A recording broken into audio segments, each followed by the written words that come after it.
So, I have not played the bow in PvP literally since this game's beta, and I don't know why I never played bow. I think I fell in love with Firestaff Rapier and I never looked back. But that was a huge mistake, man. Oh my god. Bow is crazy good in PvP. Now, I've always heard people say different things. I've heard people complain, oh, bow isn't that good. And then I've heard the other side of bow is amazing. It's the best 1vx ranged weapon. And I gotta agree with the latter, man. Bow is absolutely incredible for PvP. There are a few things that it has that, in my opinion, make it one of the best ranged weapons in this game.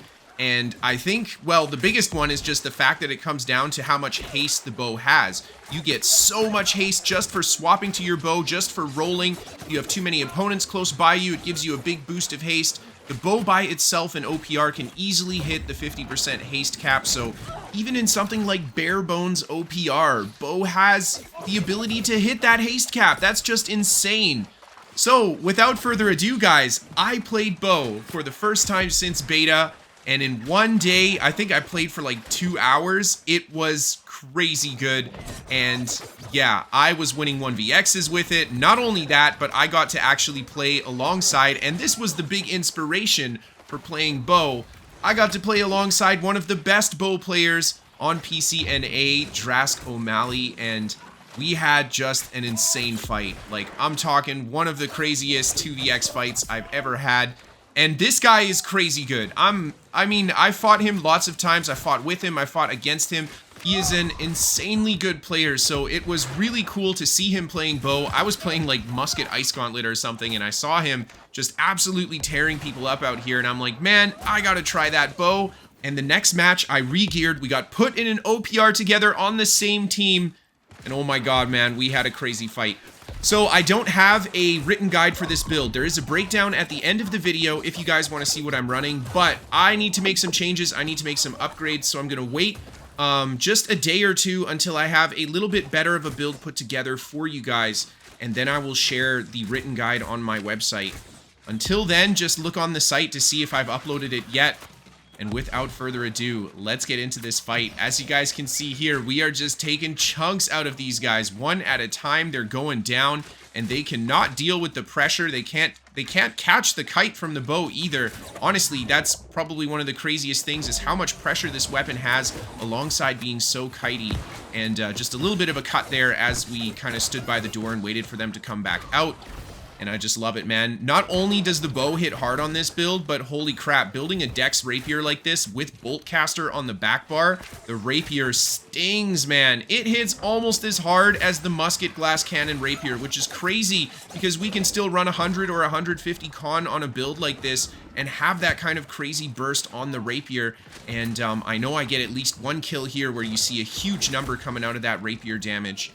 And here, I'm just trying to kind of mimic what Drask does. I'm just copying his distance from the opponents here, watching where he's targeting and trying to target the same player as him. We get a huge combo on the healer there together. He throws down the explosive shot and gets him. There I go for my big AoE. We almost get the kill on that guy. Drask goes around the corner to try to seal the kill, and he ends up taking a lot of damage from the mage, but I right away jump on the mage. We get really good pressure into him, and he starts throwing... Oh man, we actually switched to the archer there, and we just take him down right away. And then we switch to the mage, and I just take a bit of damage from the fire attack there, quickly pop my cleanse potion, and it looks like we've got a Void Gauntlet player coming this way. He hits me with the scream, but the immobilize ends like instantly. I actually don't even think I got immobilized by that, so it's kind of weird to see that. But either way, I'm just kind of seeing where Drask is, and I decide, all right, I'll just be frontline for you. We got this. Turn around, get a huge flurry into this guy, and Drask is just pelting them with his bow, and his aim is awesome. Seriously, he is landing most of his shots here, and he's landing a lot more than I am, that's for sure. And he's gonna do a great job not only putting the damage in, but aim like that is fantastic for getting the finishing blow, and I love it. He's like, this better go on YouTube, Chris. Yeah, man, you know this is gonna be on YouTube. The enemy players keep coming out of here, and Drask just pelting them. He turns around and he gets great damage into the player that tries to jump on me. This guy hits Drask with the stun, and we punish him right away with the Rapier for extending like that, and the other player that goes around the corner, Drask very quickly takes down with his bow. And now it's just 2 enemy players left here. I'm just keeping the pressure on top of this Ice Void Gauntlet mage.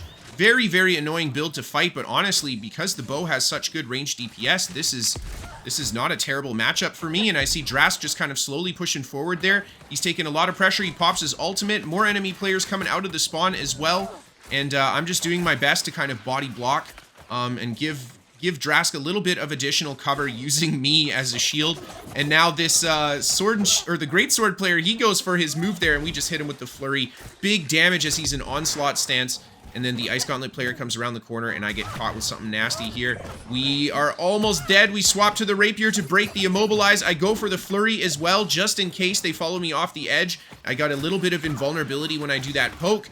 And then, oh my god, man, it's the haste. It's the haste on the bow. Look at how easily we can just break this distance. We use the evade shot. We switch back to the Rapier. We got our Rapier skills off cooldown. We go for the flurry, the evade out of there. And again, back to the bow for that big fat haste. Oh man, it's just crazy, dude. It's like nobody can catch you with this bow. It's absolutely insane. I've fought so many bow players and I've always been like, why can't I catch these freaking guys?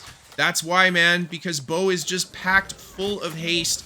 And we just keep the damage on these guys here.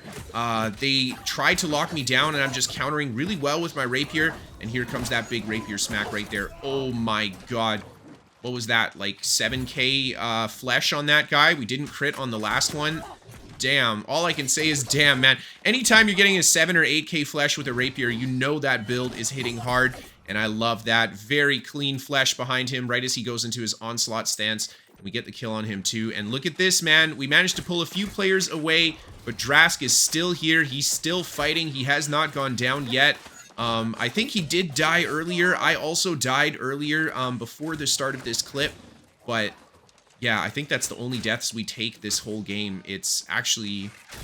Yeah, the bow is so OP. I don't even know what to say, man. Bow is just so good. And playing alongside a player like him, I mean, we just feel almost invincible out here. This guy, right at the end, he just stops moving. He stops attacking. He's like, fuck, we're not going to be able to survive that. And he ends up going down. And here's our scores. I've got 10 kills, 1 death. Drask has got 22 kills with a single death. That is so crazy for being out here just 2vx outnumbered basically the whole time. Yeah, I don't even know what to say, man. And again, we just go back to the enemy spawn here. This guy's trying to get through the door and get on top of him with the Rapier to prevent him from getting in, and Drask throwing some arrows into him as well. I get hit by the stun from the guy there, but I do have freedom through the winged leather shoes that I'm wearing, so I think that's just enough to roll out of that stun in time, and then I throw down the AoE with my bow. Now, I did change my bow kit for this build. I actually asked what Drask was running, and I mimicked his kit after this. The 1v3 you guys saw at the beginning of the clip was running Drask's kit. Now, I might make a few changes to it, but for the most part, this is an incredibly good bow setup. So, yeah, I'm going to share with you guys what he showed me to run here, and that'll be at the end of the video. But I think the big advantage of the kit that Drask has over what I have here is I've gone for a little bit more AoE and utility, whereas Drask has gone a lot more just into that burst damage. And especially with the explosive shot, he doesn't take any additional perks in explosive shot past the very first perk just to unlock the skill. And I really like that choice because then explosive shot functions kind of like a faster fireball. It's got the same kind of AoE that fireball does, and that makes it a really good ability for finishing off an opponent. And that's where I can kind of struggle, at least myself, because I don't have the best of aim. Having a bit of an AoE for a finish helps out a lot. And the sword and shield player, man, oh man, he's just taking arrows from both of us. And we're just killing these guys. Oh man, we're just killing them. As they're coming out the door, we're just killing them. These guys cannot survive. We've got so much damage between the two of us. And the second one of us sees somebody get the other target lower health, we just quickly jump on that target. See here, Drask starts unloading a combo on this guy here, and I start shooting arrows. We get him with a nice heavy attack, and I'm pretty sure Drask gets the kill with the Rapier there, or his bow. I couldn't really see, is pretty far away. And again, we go on to the sword and shield player, the spear player here, and as soon as he goes for that combo on Drask, we just counter really hard with the Rapier, and then the light attack to finish him off.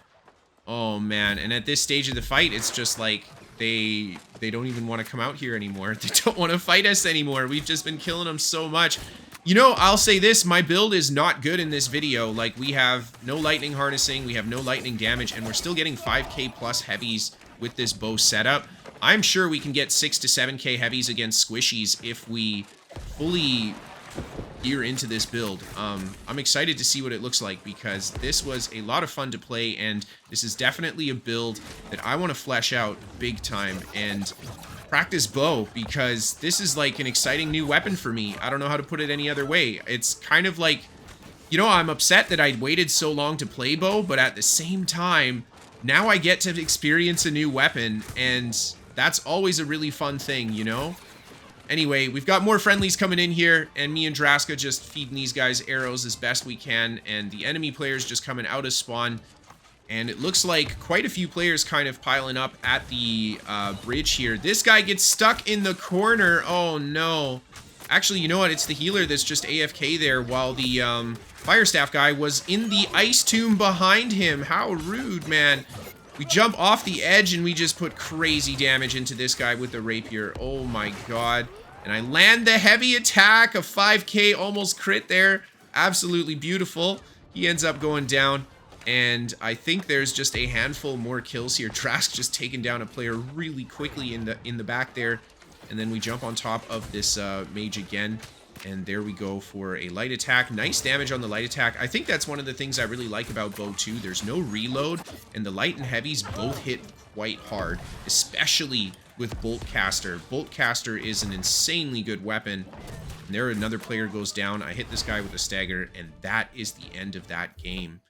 All right, guys, here's the build that I was running. In the video with Drask, I actually had 100 con, not 150. But in the actual gameplay at the very beginning of the video where I was by myself, I was running 150 con with 100 intel. I think I like that better. The additional con is really huge, and bow already hits crazy hard. We don't need to go 150 intel. The rapier also hitting very hard. Here's this very weird bow tree that Drask showed me. He takes no passives for any skills. He focuses on the left-hand side of passives. And I loved it, man. I gotta agree. It's a crazy good bow tree. It worked really well. I found myself doing lots of damage with it. And I found it better than the kit that I was running originally. The rapier tree, nothing different from what you always see from me. Very standard. Drask was actually running riposte himself, but you guys know I'm on that flurry train right now. The Narwhal Tusk, of course, with Sundering Stacks, very OP. And then for Boltcaster, I've gone with Penetrating the Empowered. I don't even have my Boltcaster fully upgraded. We're missing the Shirking Lightning, but that's not the crazy most important perk. I should go upgrade it because it's so easy to do. And then we've got Leeching Flurry on the hat here, Shirking Heals as well. On the chest piece, I've got that Vital Synergy, very important for PvP. I would like Shirking Heals instead of Lightning Harnessing. Again, this gear is much better than what you guys saw in the footage. On the gloves, I have Omnidirectional Evade. I did not have Omni in the footage as well, so this is just going to be even more rapier damage for this build. Shirking Heals, Shirking Energy, Refreshing on the legs. And of course, you're noticing that a couple of these pieces have the electrified damage on them for plus 2% lightning damage. And then Winged Leather Shoes as the artifact. Bow and Rapier both packed full of haste, so you're going to get a lot out of those Winged Leather Shoes. Stamina Recovery, Divine and Health. I think this is pretty bis, especially since we can hit Empower Cap with this build without having to go for Shirking Empower. I would love Lightning Damage instead of Keen Awareness on the ring, guys, but I don't have one, and it's very hard to find on my server. And then Endless Thirst, very nice right now with the rotating potions. This is incredibly strong in PvP because you do not take the longer cooldown as long as you rotate those potions. And then we've got Stoneform as the ultimate of choice. There is the build, guys. Big thank you to Drask for doing that fight. Absolutely incredible. Have a great night, everybody, and I'll see you next time.